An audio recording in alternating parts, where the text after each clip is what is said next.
Siamo a Porto Empedocle, a pochi passi dalla via principale via Roma, questa è la parallela. Nei pressi dell'Auditorium San Gerlando, come potete vedere, c'è una buca piena d'acqua. Tante le lamentele arrivate in redazione per questo scempio in pieno centro. Da quanto tempo è così la situazione? Io così a occhio e croce una quarantina di giorni penso.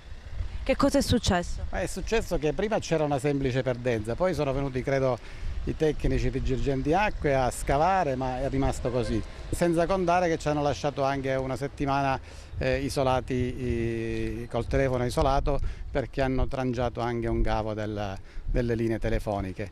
Pensavamo che avessero risolto il problema, ma a un certo punto hanno lasciato lo scavo così che ogni volta che viene l'acqua giustamente si riempie questa piscina e l'acqua tracima per tutta la strada, chiaramente con i disagi che si possono immaginare.